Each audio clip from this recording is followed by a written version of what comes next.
한마음 요전 활용편 제2장 용 1. 채와 용 활용법이 따로 있는 게 아니다. 용이란 어느 것 하나를 세워놓고 하는 말이 아니고 그릇으로 비유하자면 완전히 빈 그릇으로서 그 어떤 언어도 붙지 않는 나 너도 세울 게 없는 그 자리에서 그대로 나가는 것이다. 그렇다고 아무 생각조차 하지 말라는 것은 아니다. 마음 내지 않으면 송장이고 한 생각 일으키는 것은 발전이다. 근본 마음에 놓아진 상태에서 그대로 하면 바로 용인 것이다. 용이란 일상생활에서 할 것 다 하면서도 놓고 하는 것을 말한다. 그릇이 비었다면 주인공이다 아니다를 떠나서 그대로 활용이고 그대로 참선이다.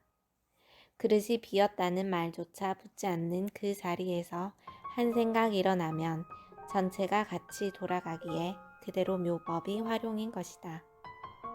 태양은 언제나 자기 자리에 스스로 있을 뿐이면서 그 빛으로 만물에 이익을 주고 희망을 준다.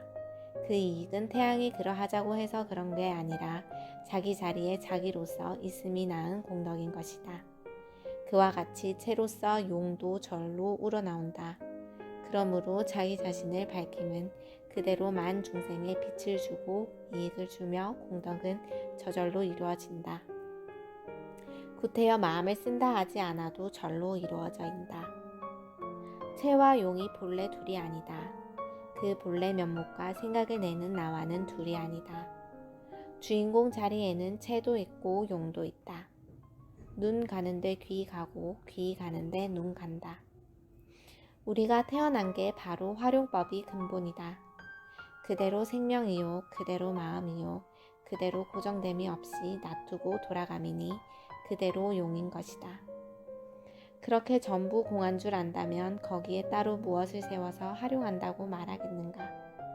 그냥 보고 싶으면 보고 먹고 싶으면 먹고 일하고 싶으면 하는 것도 다 용인데 그것을 모르고 아상을 세우는 마음이 문제인 것이다. 가을이 되면 추수해서 걷어들이고 봄이 되면 다시 씨로서 나가게 된다. 그렇게 나고 들고 하는 게 씨이자 그대로 법이요 용인 것이다. 바다로는 구정물, 흙탕물, 깨끗한 물 다 들어온다. 거기서 다 가라앉혀서 다시 대기 중으로 나가게 된다. 들고 나는 게 그대로 법이자 용이다. 들이고 낸다는 그 이름에 걸리지 말라. 일체만법을 들이고 내는 것이 함이 없이 하는 것이다. 무심이 용인 것이다. 예컨대 목이 탄다, 물이 먹고 싶다 할 때 자동적으로 물을 찾는 게 쓴다 함이 없이 쓰는 것이다. 그러나 먹고 자고 일하고 하는 게 그대로 용이라고 해서 이게 그냥 용이 아니겠느냐 하고 만다면 생각나기 이전을 볼 사이가 없다. 도리를 알면 그대로가 용이지만 그것을 모르기에 처음에는 그냥 용이라고 하는 그 모든 경계를 한 군데로 몰아 누가 아는 것인가. 용이 나오기 이전, 말 나오기 이전, 생각나기 이전을 참고하라 하는 것이다. 믿고 놓고 맡기라는 것이다. 사람이 살다가 화급한 상황에 처하게 되면 술법을 쓸 수도 있을 것이다. 그러나 무심으로 해야 도인데 그 뜻을 모르고 술법에만 역점을 두어 자기 능력이라고 내세운다면 그야말로 술수에 불과한 것이다. 내 몸과 네 몸을 둘이 아닌 줄 것을 모르고 내 자리, 네 자리가 둘이 아닌 것을 모르고 내 아픔, 네 아픔이 둘이 아니라는 것을 모르고 내 앞이 내 자식, 네 앞이 네 자식이 둘이 아니라는 걸 모른다면 한마음이 열쇠를 받을 수 없다. 자신이 자신을 더 잘 알아서 자신이 자신에게 열쇠를 맡기는 것인데 능력이 조금 붙었다 해서 그 능력을 이용해 너 맛 좀 봐라 하는 식으로 나아간다면 결코 열쇠를 받을 수 없다. 뜻을 모르고 쓰면 술이요 알고 쓰면 도이다. 2. 주인공이 체험. 작은 일에서라도 참 나의 힘을 체험해 보라고 함은 생활 가운데서 만나는 어려움들을 사량심에 의존하거나 다른 권위와 방편에 의지하지 말고 내 안에 깃들어 있는 무한 동력의 발전소에 의지해 보라는 뜻이다. 그렇게 함으로써 조금씩 내면의 힘을 느낄 수 있기 때문이다. 마음돌이란 오직 실참한 사람만이 실참으로 알 뿐 말로서는 알 수 없는 곳이다. 수행 과정 중에 점검과 체험을 위해 마음을 내보는 경우가 있다. 신심이 깊어 일체를 놓고 맡기는 무심히 상태에 이르면 따로 마음을 낸다, 용이다 할 것도 없지만 수행 과정에서는 체험이 필요한 때가 있다. 아무리 운전 연습을 열심히 해서 면허증을 받았다 할지라도 차량이 붐비는 도로에 나가 굴려보지 않으면 제대로 알 수가 없다. 그러기에 사람에 따라서 운전 실습을 해보라고 이르는 것이다. 내가 맛을 보고 쓴지 단지를 알아야 마음을 낼 수 있다. 맛을 모르면서 움직인다 하면 아무것도 넣지 않고 빈 맷돌을 돌리는 것과 같다. 잘생긴 남이 어머니보다 못났어도 내 어머니가 소중하다. 다른 나무에서 무르익은 열매보다 내 나무의 열매가 낫다. 자기에게 10사람이 일꾼이 있든 100사람이 일꾼이 있든 쓰지 않는다면 있으나 마나이다. 그와 같이 나의 근본에는 무한량의 능력이 있지만 쓰지 않는 사람에게는 아무 소용이 없다. 능력을 믿고 쓰면 부처가 되고 능력을 믿지 못해 못 쓰는 사람은 중생인 것이다. 광대무변한 부처님 법을 왜 좋게 넓게 쓰지 못하고 적게 용렬하게 써야 하는가? 부처님이 가르침을 왜 미신적으로 받아들인단 말인가? 이 도리를 알면 내 몸이 털구멍을 통해서도 수만이 불보살을 수호신으로 화신으로 쓸 수 있고 더 나아가 뒹구는 가랑잎 하나라도 수호신으로 쓸 수 있는 것이다.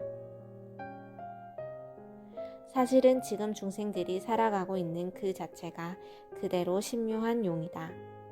다만 중생들이 그것을 모르고 신기한 것만 찾는 병에 걸려 있으니까 이 도리를 공부해야 하고 신묘한 용을 스스로 확인해 보라 하는 것이다. 그렇더라도 용의 근본은 절대선을 바탕으로 삼는다. 물론 진실이 과보로서 얻어진 법의 힘이라면 잘못 쓰여질 까닭이 없겠지만 말이다. 3. 신통묘용. 도 안에는 신통이 있으니 텅 비어 고정된 바가 없고 내세울 바 없는 그것에 참으로 묘용이 나온다. 그러나 신통에 매달려서는 안 된다. 오신통도 도가 아니라 함은 같은 신통이라도 공적한 데서 나오면 묘용인 것이지만 신통만을 위한 것이라면 삿된 길이기 때문이다. 본부는 텅 비어 공적한 것이다. 오신통을 다 통했다 해도 도가 아니다. 우리는 오간의 통에 항상 오신통을 부리고 있고 하고 있지 않은가. 그렇게 여여하게 하면서도 자기가 하는 줄 모르고 자기가 어떻게 어디서 와서 어디로 가는 것 좋다 모른다면 어찌 부처님 제자라 할 것인가. 오신통을 죄 알아도 도가 아니니 그것은 우리가 부리는 것이기에 말려들지 말라 해서 도가 아니라고 하는 것이다. 오신통은 마음이 부속품이라 할 수 있다. 그러기에 오신통을 통해도 도가 아니다. 과학 발명품을 다루는 것은 역시 인간이어야 하듯이 그리고 그런 발명품을 잘못 이용하면 오히려 인간에게 폐해를 주듯이 오신통 또한 그를 다룰 줄 아는 참 주인이 있어야만 하며 그것을 참되게 부릴 줄 알지 않으면 안 된다. 자신이 오신통을 부리느냐 말려드느냐는 매우 중요한 문제이다. 고로 나라고 내세울 바 없는 공적한 나를 깨쳐야만 한다.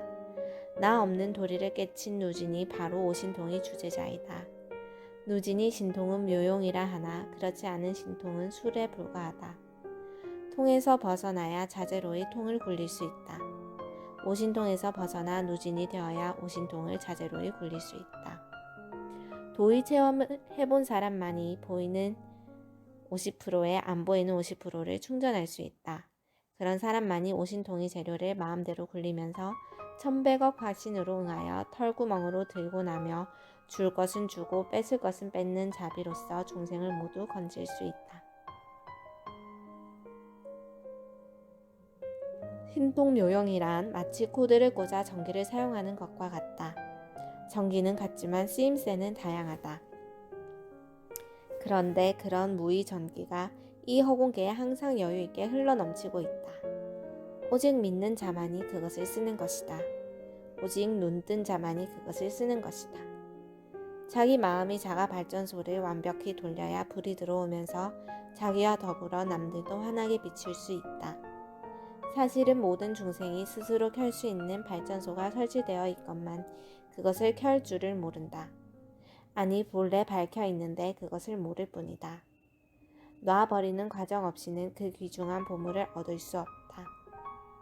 되는 것, 안 되는 것, 죽는 것, 사는 것 등 모든 것을 한데 묶어 주인공에 다 넣었을 때 용도에 따라서 작으면 작은 대로, 크면 큰 대로 꺼내 쓸 수 있다. 많은 것을 담으려면 큰 그릇을 꺼내야 하고 적은 것을 담으려면 작은 그릇을 꺼내 쓰듯이 모든 것을 몽땅 놓고 가면 전체가 그대로 한 그릇이라 무한량으로 담을 수 있고 무한량으로 꺼내 쓸 수도 있게 된다. 그리 되면 크고 작은 게 없으니 작은 것은 되는데 큰 것은 안 된다 하는 법이 없다. 마치 전기를 끌었을 때 전기 자체엔 크고 작은 게 없어 끌어쓰기에 달려있는 것과 같다. 우주의 근본과 나의 근본이 둘이 아닌 까닭에 둘 아니게 놔둘 수 있으니 태양이 내가 되고 내가 태양이 될 수 있어야 지구적인 문제를 조절할 수 있다. 가령 나라의 문제라 한다면 지구적 차원에서 조절할 수 있어야 문제를 풀 수 있을 것인즉 조절한다 함은 둘 아니게 놔둘 수 있음을 말하는 것이다. 어떤 사람이 될 때를 나라고 부를 수 없고 어느 미물이 될 때를 나라고 할 수 없고 어느 목신, 지신, 용신이 될 때를 나라고 할 수 없이 일체 만물 만생으로 하하여 돌아가니 그래서 부처라 이름하여 부르는 것이다. 이런 각을 이룬 마음이라야 무심의 도리 중용을 할 수 있고 자유자재할 수 있다. 그러므로 대자연이라고 한다.